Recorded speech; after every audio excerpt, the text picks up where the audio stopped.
You need to leave that spot. I am sitting in my assigned seat. This is first class. Tickets are not for everyone, like you. Could you even afford $20,000? The airline was going downhill. They let just anyone sit in first class. Please return to your seat. I have connections and power. I decide things here. If you continue, we will make an emergency landing and you will be removed. They should just wait and see.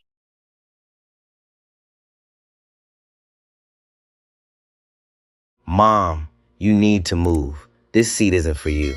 The words cut through the first class cabin like a blade, not loud, but sharp enough to make people stop breathing for a second.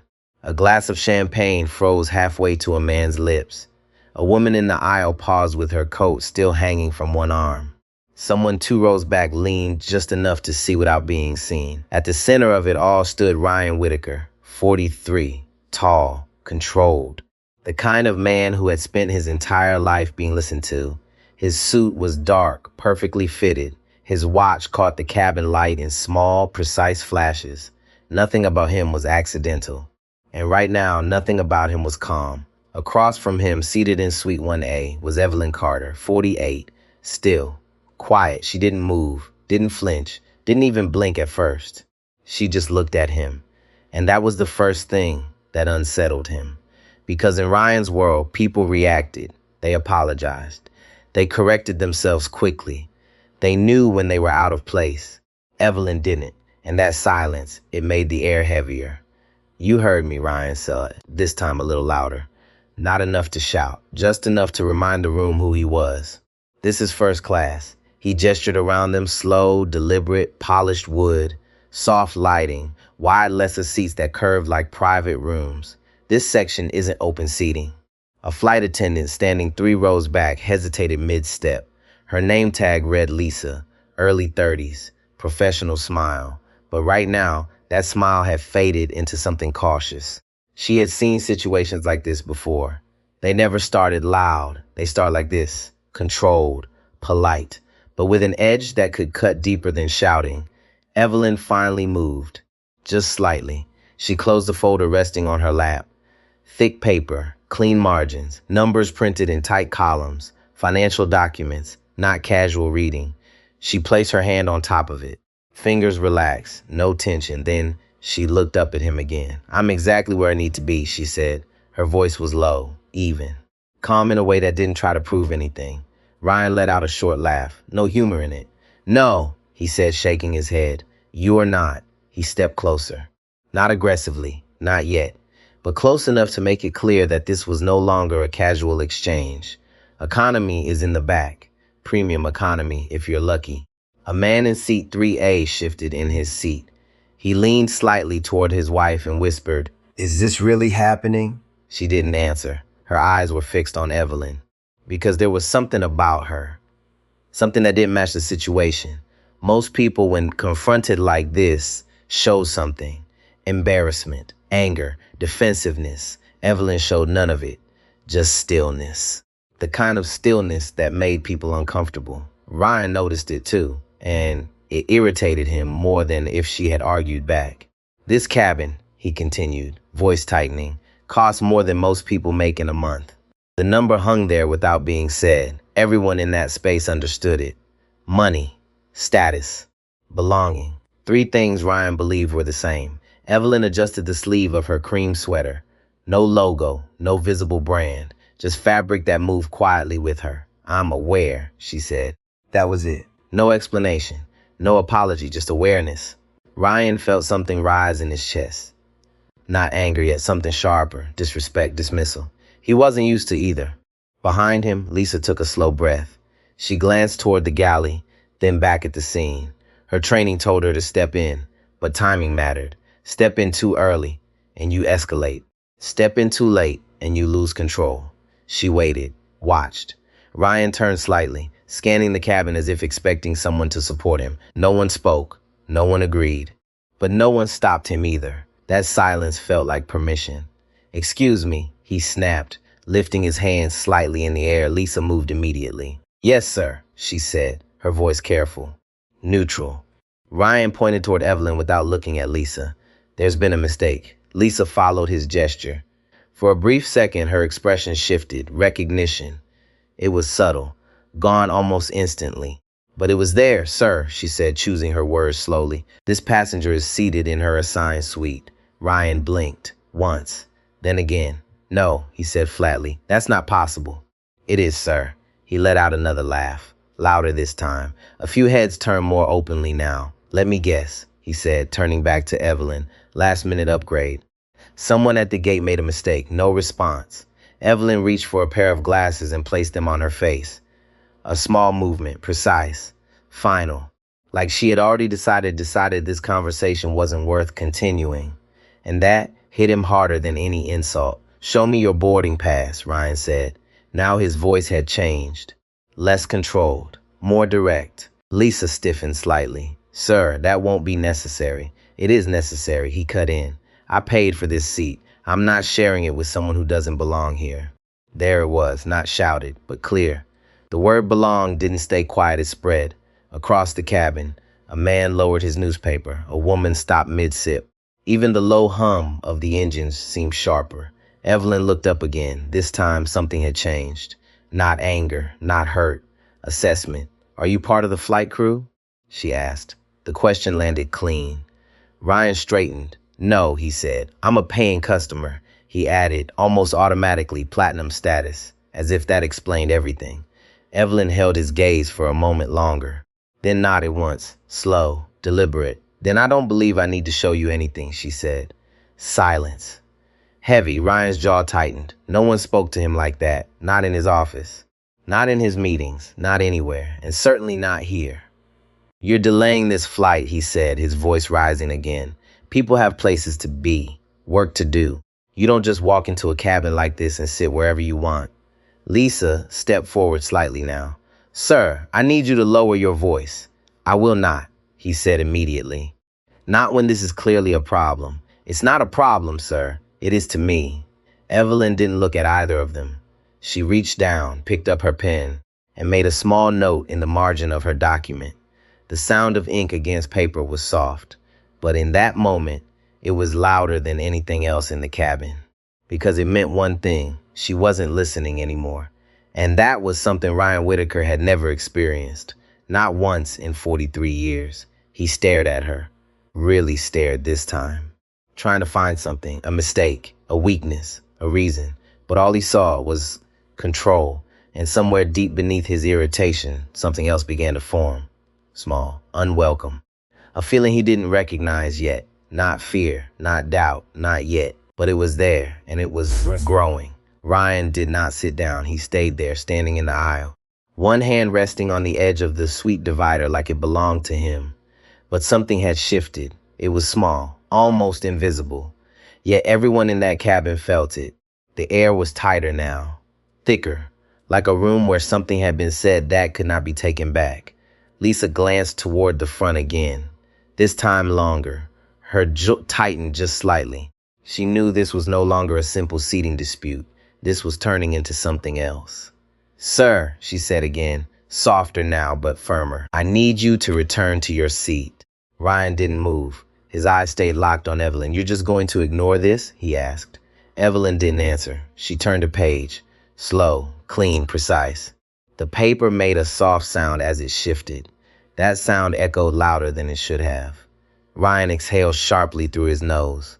You think you can just sit there, he continued, voice lower now, more controlled but colder, and pretend none of this matters. Still nothing. No eye contact, no reaction. Just the quiet rhythm of someone working. Across the aisle, a man in his 60s leaned back in his seat. He folded his arms and watched openly now. This isn't about the seat anymore, he muttered to his wife. She nodded once. No, she whispered back. It's about control. Ryan heard it, not the words exactly, but the tone, the judgment, and that made something inside him tighten. He turned slightly, scanning the cabin again.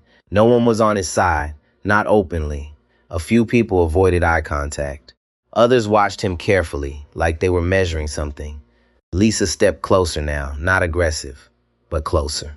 Mr. Whitaker, she said, using his name this time, this conversation is over. That word landed. Over. Ryan let out a short laugh. No, he said, it's not over. Not until this is fixed. It is fixed. It's not fixed for me. Lisa held his gaze. Her voice didn't rise. It dropped. Sir, you are disrupting the cabin. A pause. Then quieter. If this continues, I will have to escalate. Ryan turned toward her slowly. You go ahead, he said. Call whoever you need to call. He leaned slightly closer. I know people at corporate. Lisa didn't react. Not even a blink. I'm sure you do, she said. Then she stepped back and turned. That was the moment. The line had been crossed. She walked toward the front of the cabin, her pace measured but quick enough to show urgency. A few passengers exchanged looks. The man in seat 3A leaned forward again. Now it's happening, he whispered. His wife exhaled slowly. He should have stopped. Ryan watched Lisa go. For a second, something flickered in his expression. Doubt, but it disappeared just as quickly. He straightened his jacket, rolled his shoulders back, reset. Control. That was what he understood. That was what had always worked. He turned back to Evelyn. You've caused enough disruption, he said. This time his voice was quieter, more dangerous. Evelyn finally looked up, not quickly, not sharply, just up. Her eyes met his and held. You're still standing here, she said. Simple. Direct. Ryan blinked. I'm trying to resolve this. No, she replied. You're trying to win something. That hit harder than anything else. Ryan's jaw tightened. I don't need to win, he said. I just expect standards. Standards, she repeated. A pause. Then softer, or control. The cabin went still again. A man in the back shifted in his seat. Someone's glass touched the table with a faint clink. Ryan took a step closer. You don't know anything about me, he said. Evelyn didn't move. You're right, she said. I don't. Another pause, but I've seen enough. Ryan let out a breath. Short, sharp. You think you figured me out? I think, she said, you've made it very clear who you are. Silence. Not the quiet kind, the heavy kind, the kind that presses on your chest. Ryan opened his mouth, then stopped. For a fraction of a second, he had nothing. No immediate response. No control. And that scared him more than he would ever admit. From the front of the cabin, footsteps, measured, firm, approaching, heads turned. Lisa was coming back, but she wasn't alone. Behind her walked a man in his mid-40s, solid build, calm face, no rush in his step, but no hesitation either. Daniel Brooks, lead purser. He didn't speak right away. He took in the scene first, the positioning, Ryan standing, Evelyn seated, the attention of the entire cabin, the tension. Then he stepped forward. Sir, he said. His voice was not loud, but it carried, clean, controlled. Final. Ryan turned. This better be good, he said. Daniel didn't react to the tone. I need you to return to your seat, he said. Ryan crossed his arms. I'm not moving until this is handled. It has been handled, not correctly. Daniel held his gaze. A beat passed, then another. Sir, he said, this is your final instruction. The word final landed differently this time. He didn't raise his voice. He didn't need to. Ryan felt it. That shift. Authority. Real authority. Not the kind built on money or status. The kind backed by rules, by law, by consequence. You can't tell me where to stand, Ryan said. Daniel didn't blink. Yes, he said, I can. A pause, then precise. You are interfering with another passenger's space. That is a violation of federal aviation regulations. The words were calm, but they carry weight. Legal weight. Ryan scoffed. Don't start quoting regulations at me. I'm not quoting, Daniel replied. I'm informing. Another pause, tighter this time. You need to return to your seat now. There it was, now. No room left. Ryan looked around again. This time he saw it clearly. No support, no agreement. Just eyes watching, waiting, measuring. He glanced at Evelyn. She had already looked away, back to her document, back to her work. Like he wasn't even there. That did it. Something snapped, not loud, not explosive, but deep. You're making a mistake, he said. Daniel didn't respond. Ryan took a step back. Then another. Slow, controlled. But it wasn't control anymore. It was retreat. He turned, walked back to his seat, dropped into it harder than necessary. The seat absorbed the impact. Silent, perfect, like nothing had happened. But everything had. The cabin didn't relax. Not fully. The tension didn't disappear. It settled, lower, heavier. Ryan reached for the bottle of champagne on his table. Poured, too fast. The liquid rose too high, spilled slightly over the rim. He didn't notice. He took a long drink, then another. Across the aisle, Evelyn made another note. Small, precise. Her pen paused, just for a moment, then continued, because from where she sat, this wasn't over, not even close. And somewhere beneath the quiet hum of the engines, the real consequences had already begun. The engines grew louder. A low, steady vibration moved through the floor, into the seats, into the bones of everyone on board. The aircraft began to push back from the gate, slow at first, then with purpose. Ryan leaned back in his seat, jaw tight, fingers wrapped around the stem of his glass. He didn't look across the aisle, not immediately, but he could feel her there, still, unmoved, untouched by everything that had just happened.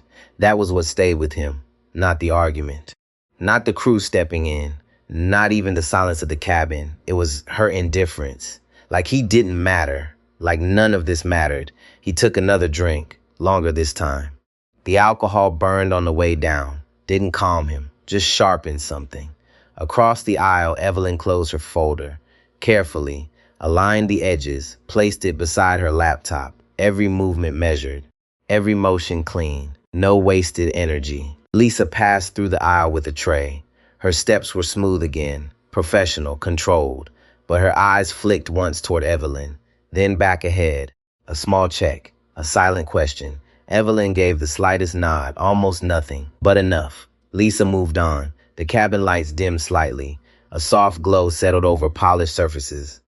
Outside the window, the airport lights blurred into lines as the plane turned toward the runway. A voice came over the intercom, calm, routine. Ladies and gentlemen, please ensure your seatbelts are fastened.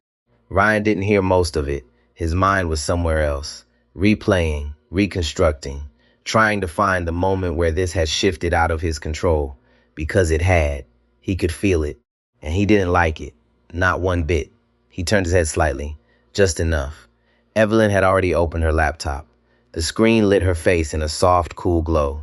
Rows of numbers, charts, documents, not casual work, serious work, the kind that required focus, the kind that carried weight. Her fingers moved across the keyboard, steady, unhurried, like time didn't matter, like nothing around her mattered. Ryan felt that irritation again, stronger now, a need to break it, to force a reaction.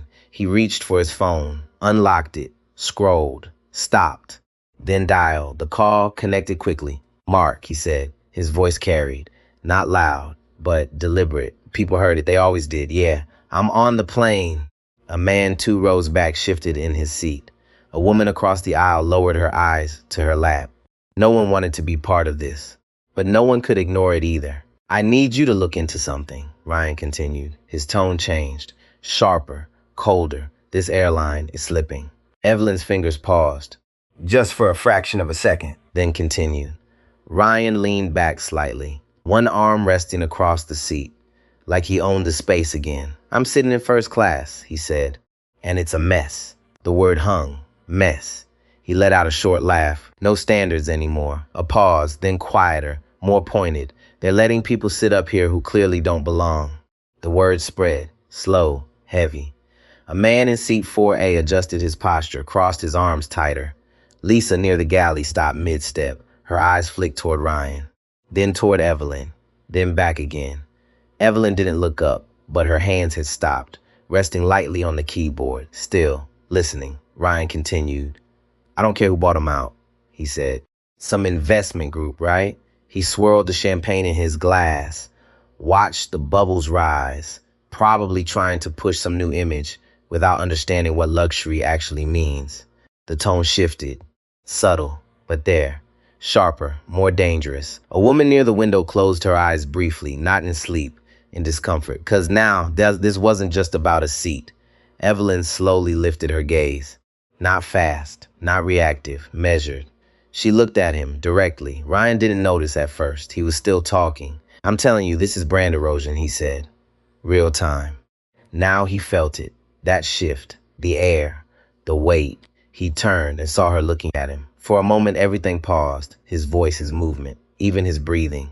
He ended the call, abrupt, dropped the phone onto the table. The sound was louder than it should have been.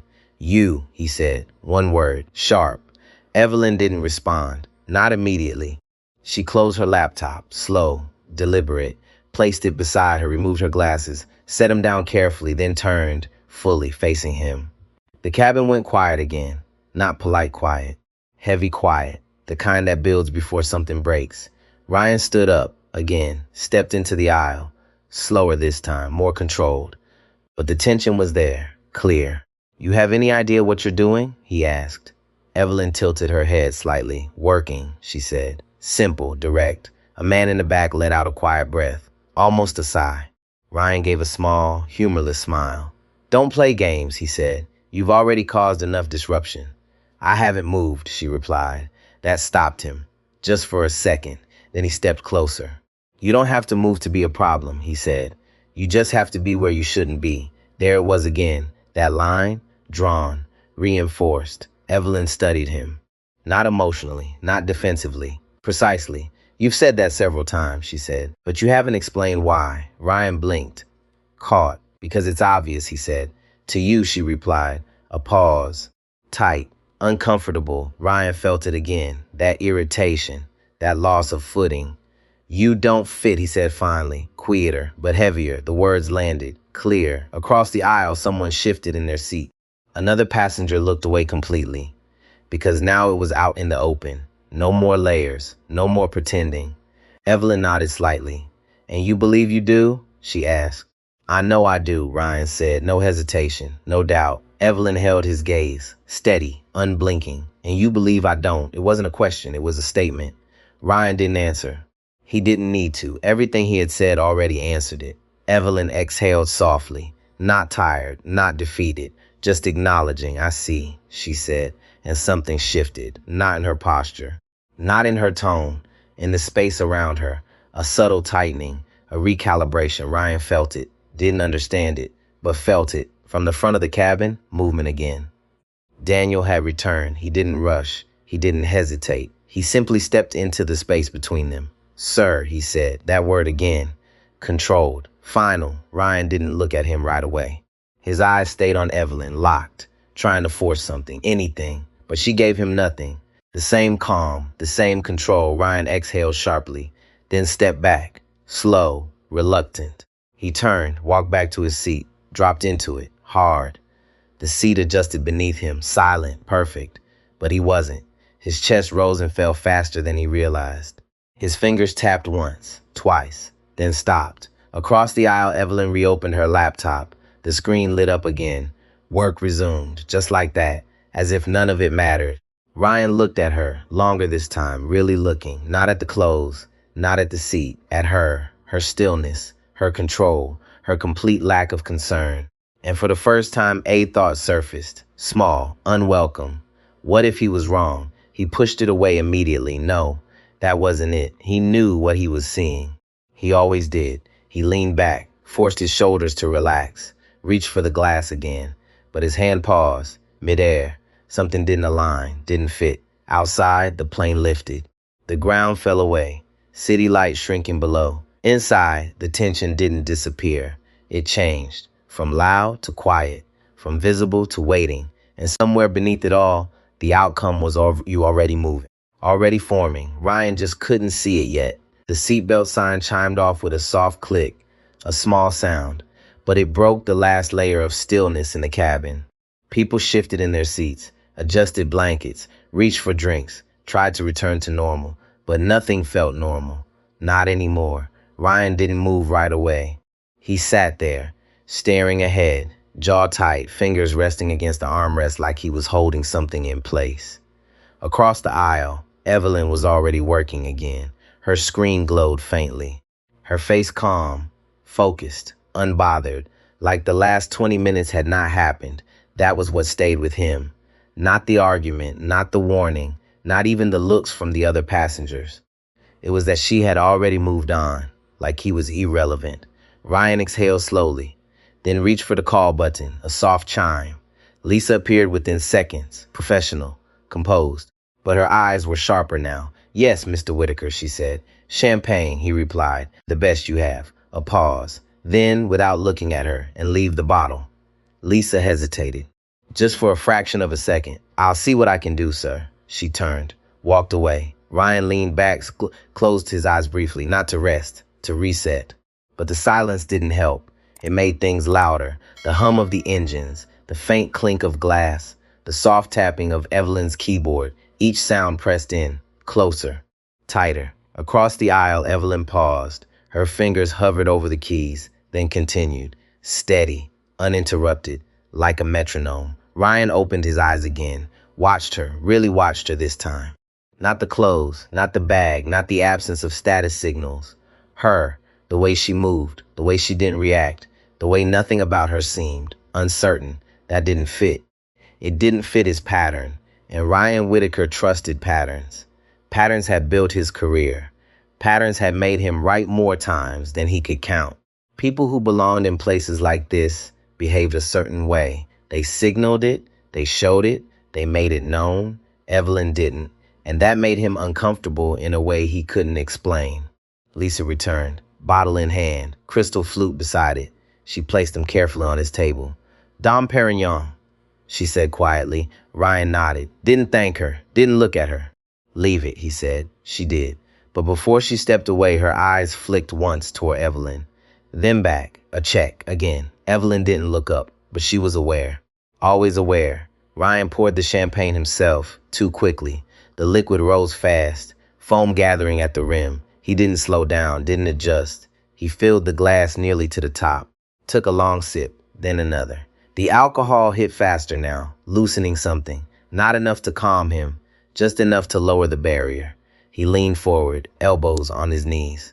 Glass in hand, eyes fixed across the aisle. You work like that all the time? He said. His voice wasn't loud, but it carried.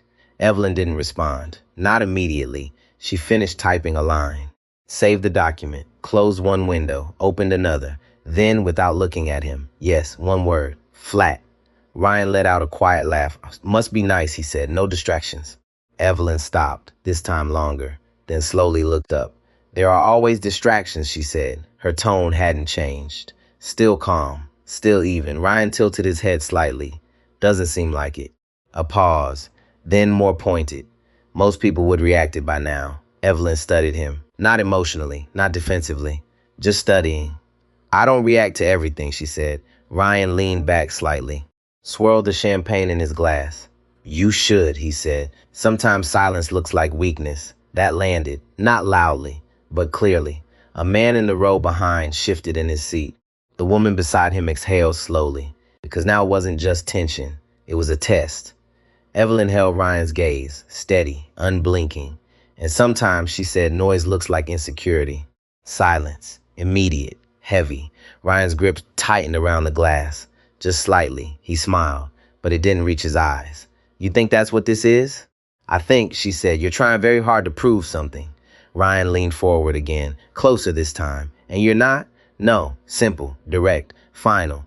That answer didn't leave room, didn't invite debate. Ryan felt it, that edge, that control, and it bothered him more than anything else she had said. He sat back, took another drink, finished the glass this time, set it down harder than necessary. The bass hit the table with a dull sound. Across the aisle, Evelyn had already looked away, back to her screen, back to her work, like the moment had already passed, like he hadn't mattered. Ryan reached for the bottle again, poured, slower this time, more controlled, but his hand wasn't as steady as before. A small ripple formed at the surface of the glass, barely noticeable, but there.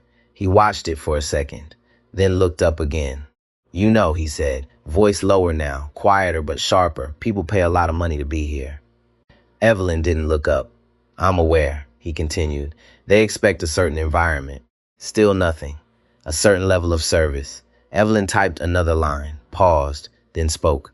They should get it. Ryan leaned forward, eyes narrowing slightly.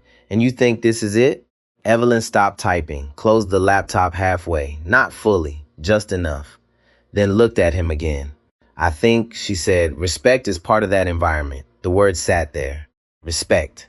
Ryan scoffed. That goes both ways. Evelyn didn't respond immediately. She let the silence sit, let it stretch. Then, quietly, does it? 2 words. Soft. But they landed harder than anything else. Ryan stared at her. For a moment, something flickered again. That same thing from before. That small, unwelcome thought. He pushed it down hard.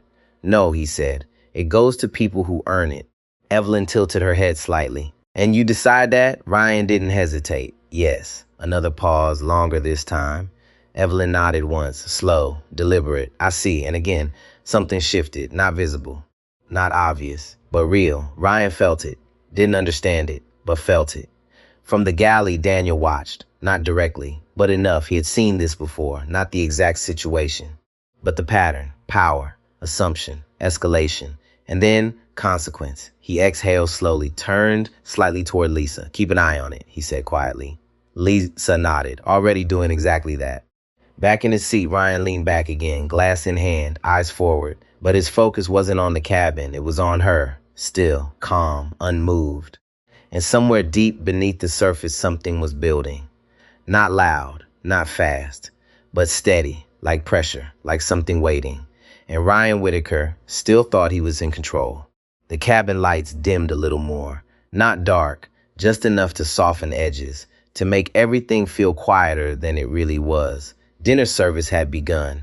Trays moved through the aisle. Silverware touched porcelain with soft, controlled sounds. Voices stayed low, measured, like everyone was trying to pretend the tension had passed, but it hadn't. It had changed shape.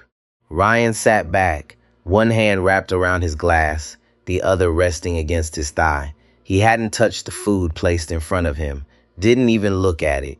His eyes drifted across the aisle again. Evelyn had her laptop open, again, working, still working, like the entire cabin was just background noise. That stayed with him, longer than it should have.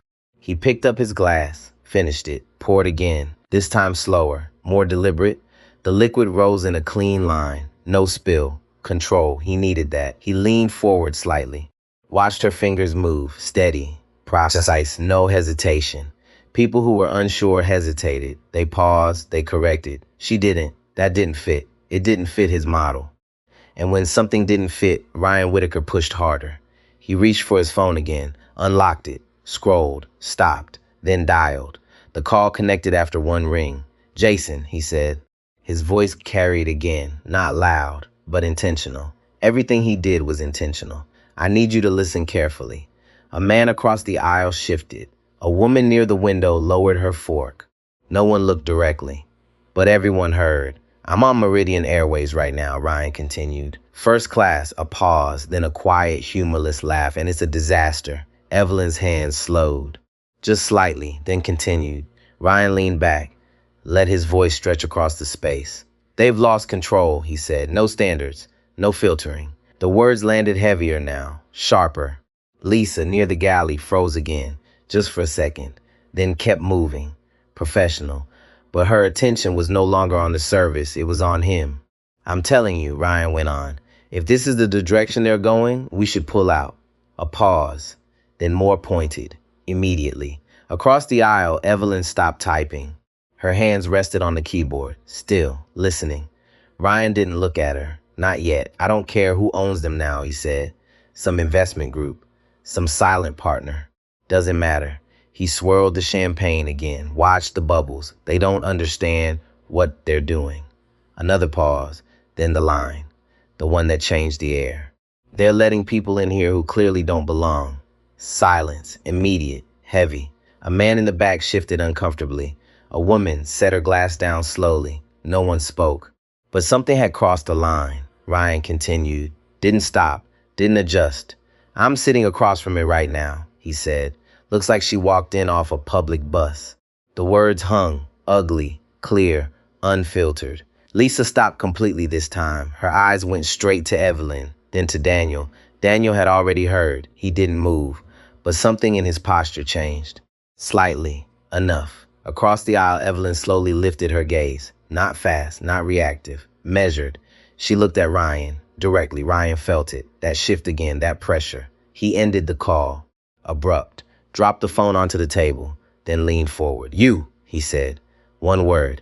Heavy. The cabin went still. Again, Evelyn didn't answer immediately. She closed her laptop, slow, precise, aligned the edges, placed it beside her, then removed her glasses, set them down, carefully, every movement controlled, every motion deliberate. Then she turned, fully, facing him.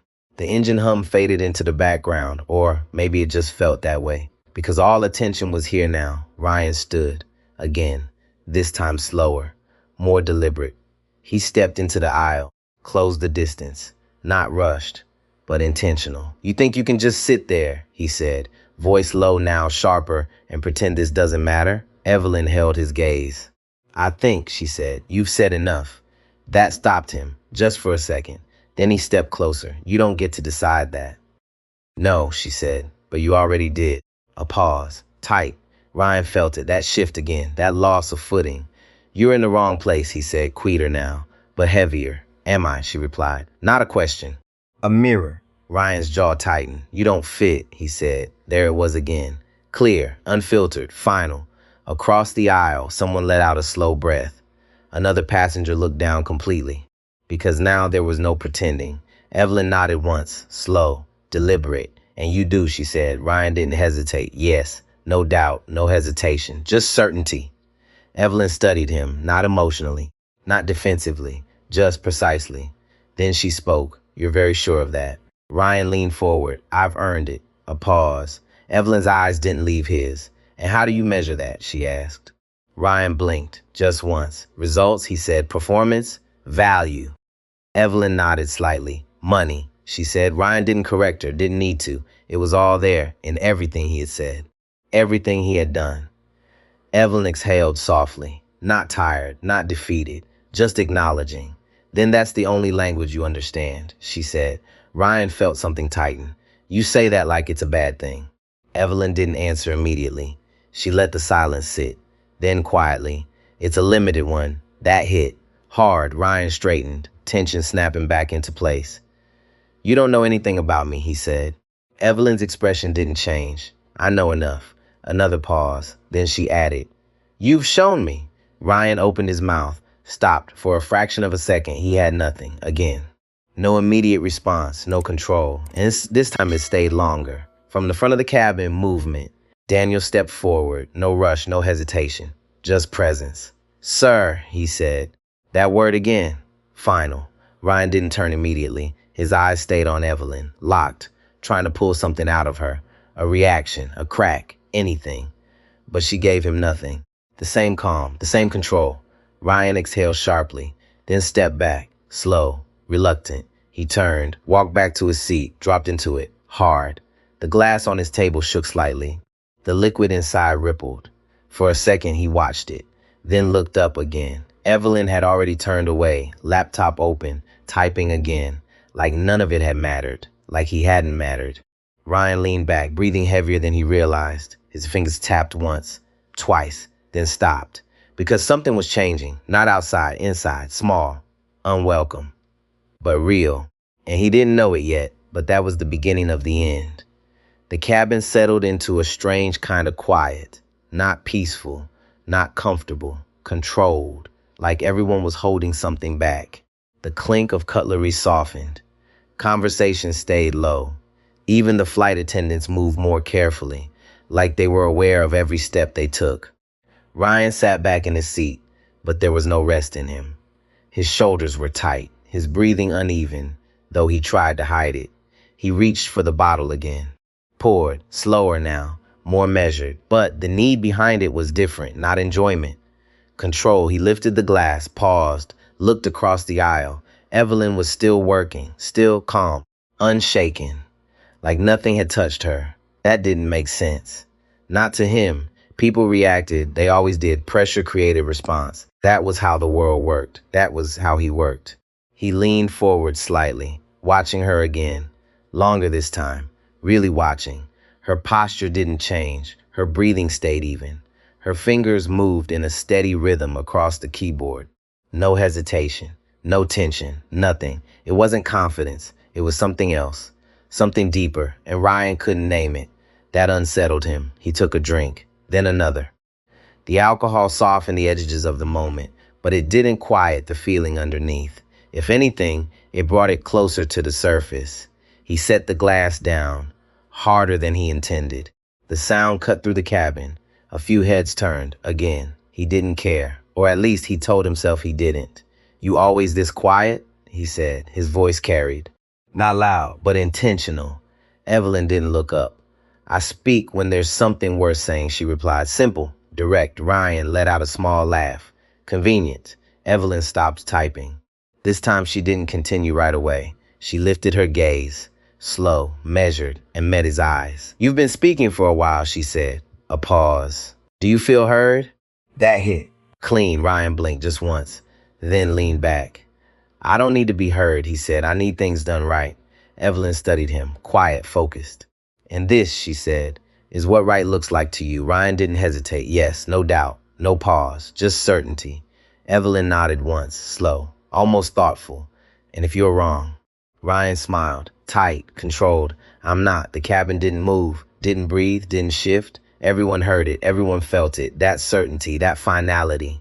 Evelyn held his gaze, then leaned back slightly in her seat, a small movement, but deliberate. You've probably been right a lot, she said. Ryan tilted his head, more than most. Evelyn nodded again. I believe that. A pause, then softer. That can be dangerous. Ryan's jaw tightened, only if you don't know what you're doing. Evelyn didn't respond immediately. She let the silence stretch. Let it sit between them, then spoke. Or if you stop questioning yourself, that landed differently. Not sharp, not aggressive, but deep. Ryan felt it. That small, unwelcome pressure again. He reached for his glass, took a longer drink. Didn't look at her this time. Didn't want to, because something in what she said didn't fit. And when things didn't fit, he either fixed them or he pushed harder. He set the glass down, looked back at her. You think that's what this is, he said. Me not questioning myself. Evelyn's expression didn't change. I think, she said, you stopped listening a long time ago. Ryan leaned forward. That hit something. You don't know anything about me. I know what you've shown me, she replied. Again, that phrase, simple, direct, unavoidable. Ryan opened his mouth, then stopped, because for a moment there was nothing.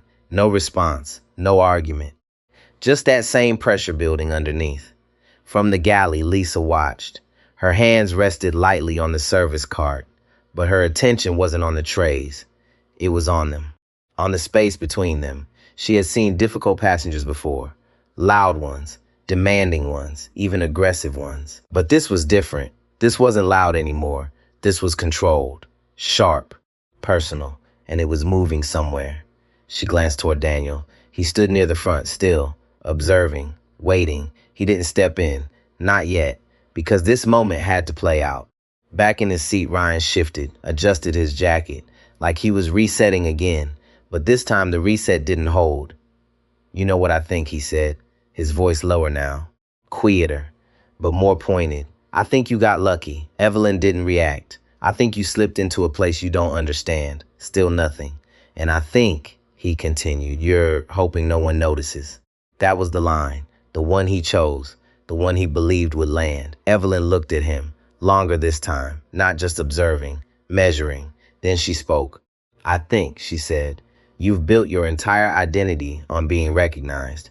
Ryan's expression tightened, and when that doesn't happen, she continued, you don't know what to do. Silence. Complete. A man in the back shifted in his seat. Another passenger looked away entirely, because this wasn't just tension anymore. This was exposure. Ryan felt it. That shift, that loss of ground. He stood up again, slow, controlled, but the movement carried weight. You don't get to talk to me like that, he said. Evelyn didn't move, didn't lean back, didn't raise her voice. She just looked at him, and yet she said, I just did. That was it. The line crossed, clear. From the front of the cabin, Daniel moved, this time faster. Still controlled, but decisive. He stepped between them, firm, present. Sir, he said. No softness now, no room. Ryan didn't turn immediately. His eyes stayed on Evelyn, locked, trying to pull something out of her, a reaction, a crack, anything. But she gave him nothing. The same calm, the same control. Ryan exhaled sharply, then stepped back. Again, slower this time, but the resistance was there, clear. He turned, walked back to his seat, sat down hard. The glass on his table trembled slightly. The liquid inside rippled. Small, unstable. He stared at it for a second, then looked up again. Evelyn had already turned away, laptop open, typing again, like the moment had passed, like he had passed. Ryan leaned back, breathing heavier now. His fingers tapped once, then stopped because something inside him was changing, not loudly, not suddenly, but steadily, like pressure building under the surface. And for the first time, Ryan Whitaker wasn't sure he understood what was happening anymore. And that was the most dangerous place he had ever been. The cabin grew quieter as the hours passed. Not because people relaxed, because they adjusted. They lowered their voices. They avoided eye contact. They moved carefully, like they were sharing space with something fragile or something dangerous. Ryan hadn't spoken for a while, not out loud, but his mind hadn't stopped. It moved fast, sharp, replaying every moment, every word, every look, and it kept coming back to the same thing. Her. Across the aisle, Evelyn Carter had not changed. Same posture, same focus, same stillness, like time didn't affect her, like pressure didn't touch her. That didn't make sense. Ryan shifted in his seat, adjusted his jacket again, then leaned forward, elbows on his knees, watching her, not casually anymore, intently, trying to understand. Her laptop screen reflected in her glasses, rows of numbers, dense text, structured notes. This wasn't casual work. This wasn't someone killing time on a flight. This was decision work, high level, important. Ryan noticed that, and it bothered him more than it should have. He reached for his glass again. Empty. He frowned slightly, then reached for the bottle. Poured. Carefully this time. The liquid rose in a clean line. No spill. He watched it, for a second longer than necessary, then took a slow sip. Across the aisle, Evelyn closed her laptop. Not abruptly, not because of him, just closed it. Then she reached for a small notebook, leather, worn, used often. She opened it, turned to a blank page, and began to write. Ryan's eyes narrowed slightly. That caught his attention. Because this was different. This wasn't typing. This was deliberate, manual, personal. Her pen moved slowly, paused, then continued, like she was choosing each word carefully. Ryan leaned slightly to the side, trying to see. Not obvious, but enough. He couldn't read it, but he could feel it, that something was being recorded.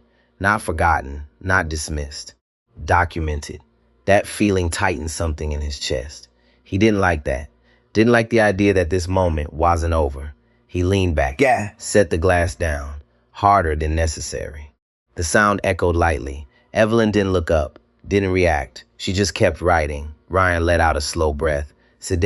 Then said quieter this time, "You keeping notes on me now?" Evelyn didn't answer immediately. She finished the line, closed the notebook halfway, then looked up. Yes, no hesitation, no apology, just truth. Ryan gave a small, sharp laugh, impressive. A pause, then more pointed. "You always do that when someone disagrees with you?" Evelyn held his gaze. "I do it when something matters." That landed. Different. Ryan tilted his head. "And I matter now." Evelyn didn't answer right away. She studied him carefully, like she was deciding something. Then she spoke. "You're part of the situation." Not an insult, not praise, a statement. Ryan leaned back again. "Good to know," he said, but his tone had shifted. Less sharp, more uncertain, and that was new. He didn't like it. He reached for his phone again, unlocked it, scrolled, then stopped, opened his email. His fingers hovered over the screen. Then started typing, fast, precise, like muscle memory, to Gregory Hale. Subject line, immediate complaint. He typed harder than necessary. Each word forming before he fully thought it through. Unacceptable conduct, disruptive passenger, failure of crew control. He paused, looked up at Evelyn, still calm, still composed, still unaffected. His jaw tightened. He kept typing. "I am currently on Meridian Airways, flight en route to London. The first-class cabin has been compromised." His fingers didn't slow.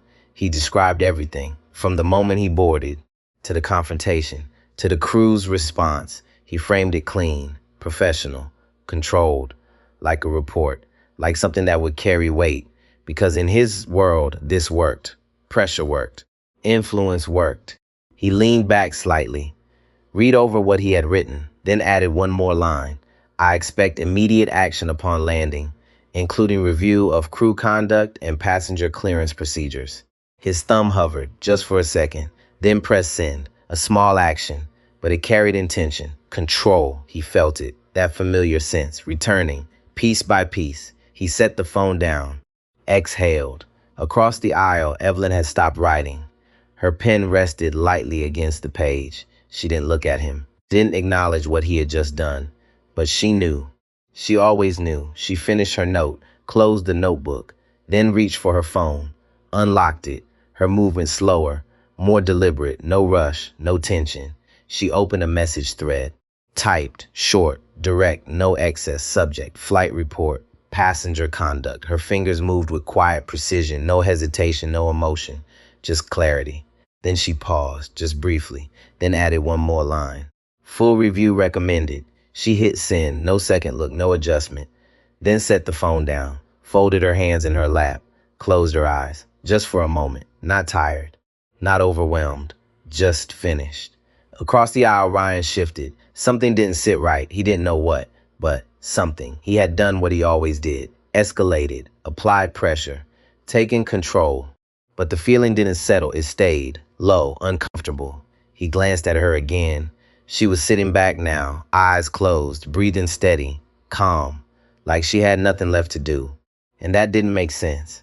Not to him, because when he escalated, people reacted. They pushed back. They defended, they argued, they tried to fix things. She didn't, she just stopped, like the outcome had already been decided. Ryan's fingers tapped once against the armrest, then stopped, because for the first time he wasn't sure what came next. And that uncertainty sat heavier than anything that had happened before. The cabin lights dimmed further as the flight moved deeper into the night. Outside, there was nothing. Just darkness stretched across the window. Inside, everything felt contained, controlled, but not calm. Ryan hadn't slept, not even close. He leaned back in his seat, eyes open, staring at nothing. The champagne bottle sat half empty on the table beside him, the glass untouched now. Whatever it had given him earlier, it was gone. All that remained was the weight. That same low, steady pressure. He shifted, adjusted his posture, then looked across the aisle again. Evelyn was awake. Of course she was. She had her laptop open again. The soft glow of the screen lit her face. Calm. Focused. Like she had been all night, like nothing had changed. That was what stayed with him. Not the argument. Not the email. Not even the silence that followed. It was that she had never lost control. Not once. Ryan exhaled slowly. His fingers pressed lightly against the armrest, then released. Then pressed again. A small rhythm, unconscious. He watched her again, longer this time, trying to find something, anything, a sign, a crack, a moment where she looked unsure. There was nothing. That didn't make sense, because people like her should have shown something by now. Fear, defensiveness, at least awareness. She showed none of it. That thought returned. Stronger this time. What if he was wrong? It came quietly, but it stayed longer. He didn't push it away immediately. Not this time. He let it sit, just for a second. Then two. Then he shook his head slightly. No, that wasn't it. He had seen enough in his life. Built enough. Won enough. He knew how to read people. He always had.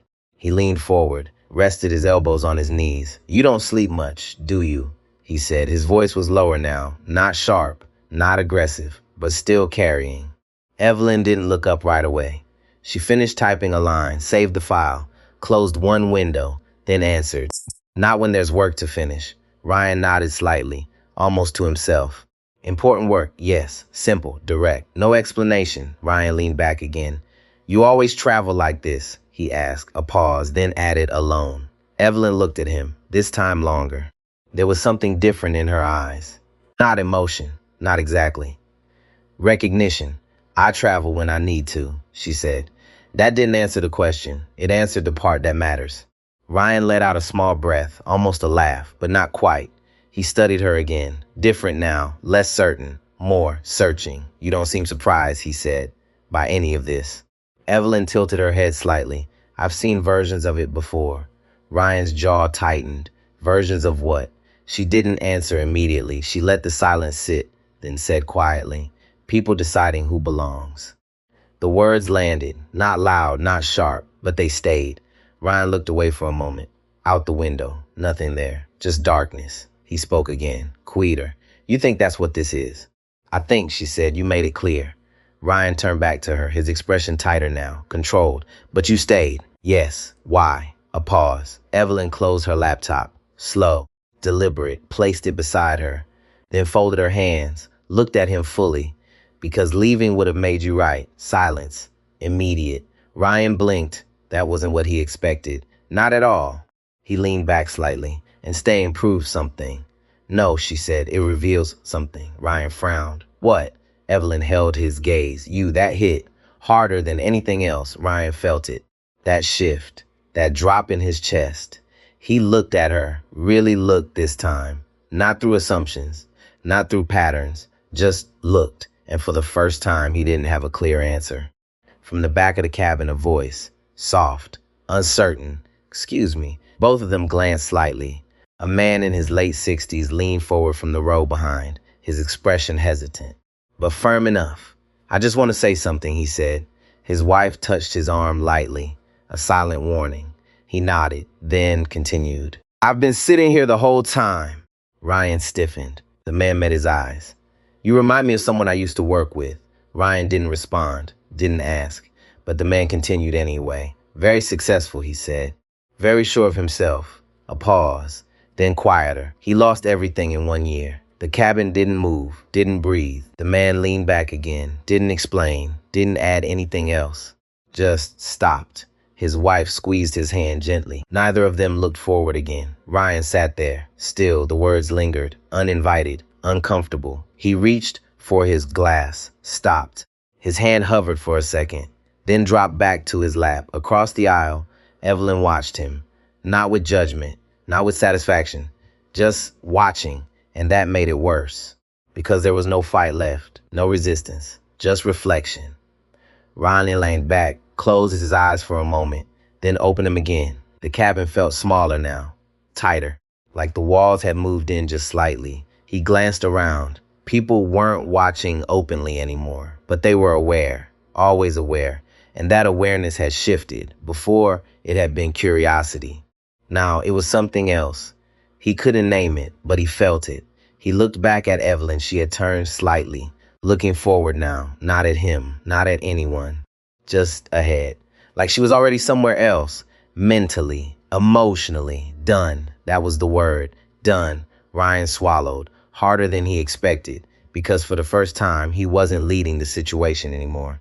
He wasn't controlling it. He wasn't even part of it. He was reacting, and he didn't know how to stop. Outside, the darkness remained, unchanged, endless. Inside, something had shifted, quietly, completely, and Ryan Whitaker could feel it now. Not fully, not clearly, but enough to know this wasn't over, and whatever came next would not be in his control. The first light of morning came slowly, a thin gray line across the window, cold, flat, unforgiving. The captain's voice followed not long after, calm, routine, detached. Ladies and gentlemen, we have begun our initial descent into London. The words moved through the cabin like everything else had, soft, controlled. But nothing inside that space felt routine anymore. Ryan hadn't slept, not even for a minute. His eyes were open, dry, heavy. His tie was loose now, collar slightly off, small details. But they chipped away at the image he had built so carefully. Across the aisle, Evelyn was already awake. Of course she was. She closed her laptop, folded her documents, placed them neatly into her leather bag, every movement precise, no rush, no hesitation. Like she had all the time in the world. Ryan watched her. He didn't hide it anymore. Didn't try. Because something in him had shifted overnight. Not fully, not completely, but enough. Enough to feel the imbalance. Enough to know he wasn't in control anymore. The plane dipped slightly, cutting through a layer of cloud. The window filled with gray, then broke into a muted view of the city below. Wet, ordered, distant. The seatbelt sign chimed on. Passengers adjusted. Belts clicked, soft movements, normal movements. Ryan didn't move right away. His fingers rested on the armrest, still. Then he leaned forward, unbuckled, before the chime had fully settled, stood up. Too early, too fast. His carry-on came down from the overhead bin with a sharp motion. The sound cut through the quiet. Sir Lisa's voice came from her jump seat. Controlled, firm. The aircraft is still in motion. Please take your seat. Ryan didn't look at her. Save it, he said. Flat, cold. You won't need to worry about this job much longer. The words landed. Clear. Final. A few passengers exchanged glances. No one spoke. Evelyn remained seated, watching. Not him, the moment. The end of something. The plane rolled, slowed, stopped. A pause. Then the door opened. Bright white light spilled into the cabin, sharp against the dim interior. Ryan moved immediately. Fast, deliberate. He stepped into the aisle, pushed forward, past the line, past the pause. His suitcase wheels hit the floor of the jet bridge with a hard echo. He didn't stop, didn't look back. He walked like he always did, like he owned the space ahead of him, like he was walking into a room he would control. At the end of the jet bridge, people were waiting, not scattered, not random, placed, intentional. A man stood at the front, mid-60s, tall, silver hair, navy suit cut perfectly. A small gold pin on his lapel caught the light. Behind him, two uniformed officers. Still, silent, watching. Two ground staff stood slightly behind, tablets in hand, expressions neutral, set. Ryan felt it immediately. That familiar surge, validation, control. They moved fast. Good. That meant his message had landed. He stepped forward, dropped the handle of his suitcase, pointed back toward the aircraft. "You must be the station manager," he said, voice sharp, controlled, echoing slightly in the narrow space. "I'm Ryan Whitaker." A pause, then louder, platinum level. "I sent an email about the situation on that flight." The man didn't move, didn't smile, didn't extend a hand. Ryan kept going. "I want the purser removed immediately," he said. "And there's a passenger in Suite 1A who should never have been allowed on that aircraft." His voice hardened. "I want her held before she leaves this terminal." The words hung, heavy, final. The man looked at him, not as a customer, not as a priority, as something else. "Mr. Whitaker," he said, his voice calm but cold, "please step aside." Ryan frowned. "Excuse me, you are blocking the exit." Ryan blinked once, then stepped forward again. "I don't think you understand," he said. "I know Gregory Hale personally. This is going to step aside." The voice didn't rise, but it cut deeper, sharper, final.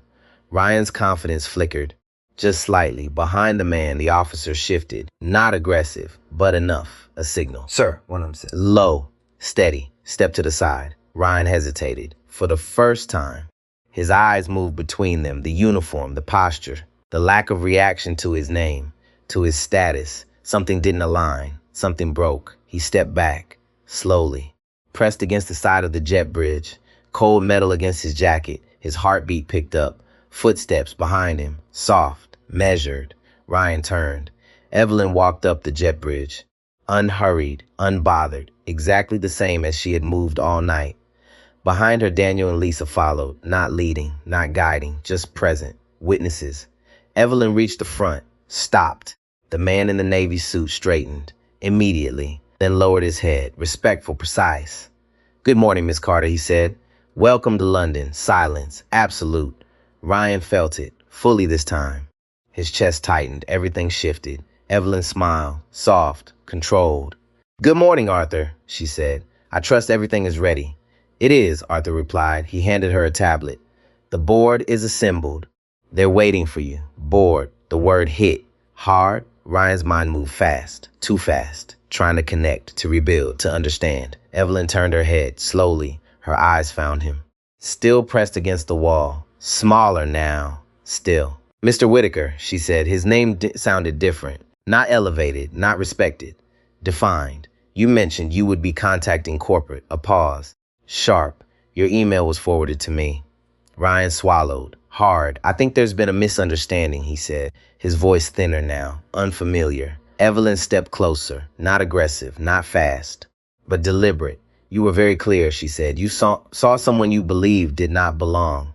Each word landed, measured. "You made assumptions." Another step. "You acted on them." Closer. "And you attempted to use your position to remove people doing their jobs." Ryan had nowhere to go. His back pressed harder against the wall. "I was under pressure," he said. "The flight, the deal." You were thinking," clearly, she interrupted. No emotion, just truth. Arthur stepped forward, tablet in hand. "Mr. Whitaker," he said, "effective immediately, your platinum status has been revoked." Ryan blinked, once, twice. "You are banned from Meridian Airways and all partner airlines." The words hit, Physical, real. Your return ticket has been canceled. Ryan shook his head slightly. You can, Evelyn didn't look at him. I can, she said. Simple, final. The officers stepped forward, hands firm, controlled. Sir, we're going to escort you now. Ryan didn't resist. He couldn't. His body moved, but his mind stayed behind, still trying to catch up, still trying to understand how everything had shifted so completely, so fast. Evelyn turned away, already moving forward, already past him. Because for her, this was over, and for Ryan Whitaker, it had just begun. The rain in London did not fall hard. It stayed. Thin, cold, constant, like something that refused to leave. Ryan stood at the curb outside the terminal, his suitcase beside him, the handle still extended, his hand resting on it without grip. The officers had let go minutes ago. No scene, no raised voices, just a firm escort. And then nothing. He was alone. Cars passed in front of him, headlights cutting through the gray morning, tires hissing against wet pavement. People moved around him, coats pulled tight, heads down, lives continuing. No one looked at him twice. And that felt new. He reached into his pocket, pulled out his phone. His fingers weren't steady. He didn't notice at first. He just unlocked the screen and froze. Notifications. Stacked, dozens, then more. Missed calls, messages, emails, all layered over each other, the screen barely holding them. One name repeated. Jason again, again, again. Ryan tapped it. The call connected almost instantly. Jason, he said. The word barely left his mouth. Don't. The response came fast, sharp, flat, no warmth. Ryan stopped. His breath caught halfway. Just listen, Jason continued. His voice wasn't loud, but it carried something worse. Distance. Do you understand what you've done? Ryan swallowed. There was a situation on the flight, he said, forcing his voice steady. The crew mishandled it. There was a passenger. I don't care about your version. The interruption cut clean. I care about reality, silence. Then Jason spoke again. Do you remember the other passengers? Ryan frowned slightly.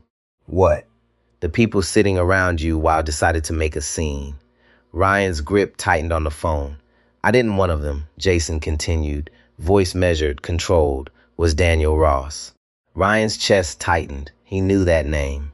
Chief Financial Officer at Aegis Medical. The words hit. Hard, immediate. And the other, Jason continued, not slowing, was a senior correspondent from the Wall Street Journal. Ryan's stomach dropped, cold, heavy. They heard everything, Jason said, every word, every assumption, every comment. The rain felt colder, sharper. Ryan opened his mouth. Nothing came out. They pulled out, Jason said. 3 words. Final. Aegis terminated the deal. Ryan shook his head slightly. No, barely a whisper. We were days away. Contracts were signed in principle. Jason cut in, and now they're gone. A car horn sounded somewhere behind him, distant, meaningless. They cited a misalignment of values, Jason continued. Public behavior, lack of judgment. Ryan pressed his hand against his forehead. His vision blurred slightly. I can fix this, he said quickly. I'll call them. I'll explain. You're not calling anyone. The words landed like a door slamming shut. You're not going near Aegis. You're not going near any client. Ryan's breathing shifted. Faster, shallower. Jason, listen, this audio is online. Everything stopped. Completely. What? Someone recorded you.